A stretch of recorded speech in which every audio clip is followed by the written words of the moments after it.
Nah, sehingga tentu mudah-mudahan kita saling punya irisan bagaimana bisa memberikan evaluasi yang tajam kepada food estate dan bisa memberikan rekomendasi apakah memang dilanjutkan dengan skala yang lebih kecil, misalkan hal-hal apa yang harus diperbaiki, misalkan data-data pendukung apa yang akan dibutuhkan untuk keberhasilan food estate ini mengenai kebutuhan air, kondisi tanah, gimana unsur haranya. Jadi saya rasa kedua lembaga ini, Panja dan yang sudah dibentuk oleh Bappenas itu bisa kerja saling mendukung. Oke, baik. Tapi dari Komisi 4 DPR RI begitu Pak, yang menjadi concern utama terkait dengan food estate ini sendiri sehingga dikatakan gagal itu dari segi apa yang menjadi permasalahan utama begitu? Apakah memang dari sisi pemilihan lahan yang kurang sesuai atau tanamannya juga kurang tepat atau pengelolaannya seperti apa Pak yang menjadi concern-nya? Ya sebenarnya yang paling mendasar tidak ada kajian yang mendalam. Belum ada kajian mendalam, tetapi sudah langsung dilakukan dalam skala yang sangat masif dengan anggaran yang sangat besar. Kajian dari Nah, sisi? itu kan sangat mengkhawatirkan kita. Ya, kajian dari sisi mana saja Pak Daniel? Ini berhasil dengan baik. Kajian baik apapun dari seluruhnya, masalah teknis, kebutuhan sumber daya manusia, kebutuhan lapangan, kebutuhan air, kebutuhan gimana kondisi tanah, gimana kondisi haranya, itu kan semua harus. Terus infrastrukturnya, kebutuhan mesin apa yang harus dilakukan, target-target produksi, itu kan semua harus mendalam dengan kajian yang cukup. Sehingga pada saat berjalan, perencanaan yang dilakukan juga baik. Kalau ini kan kajian yang tidak baik, perencanaan tidak baik, ujung-ujungnya hasilnya tidak baik nanti.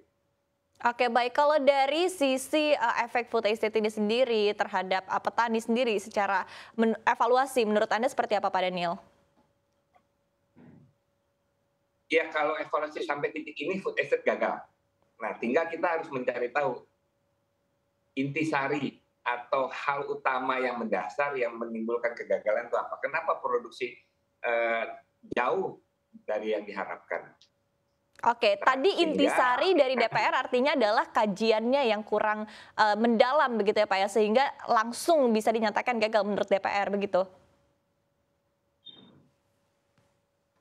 Bukan begitu.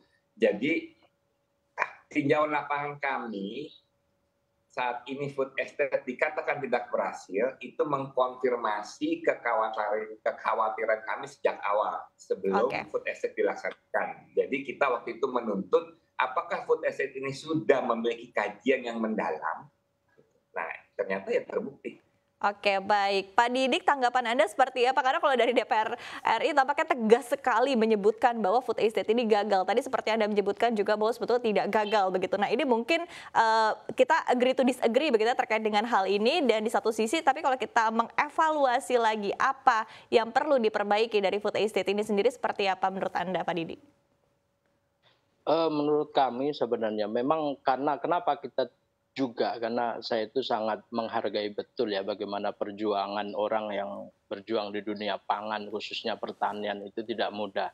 Kenapa kita tidak bisa mengatakan bahwa program ini gagal atau tidak? Karena memang belum ada indikator yang ditentukan apakah ini gagal dan tidak. Akan tetapi tadi betul kata Bang Johan bahwa ini kami juga mengkritisi itu bukan gagal atau tidak, akan tetapi kita evaluasi dari awal nih, dari aturan yang dibentuk oleh pemerintah. Contoh pengajuan untuk lahan garapan sebagai program food estate ini kepada LHK, mereka kan sudah mengajukan UKL, UPL, tahapan-tahapan itu administrasi kan sudah dilalui semua.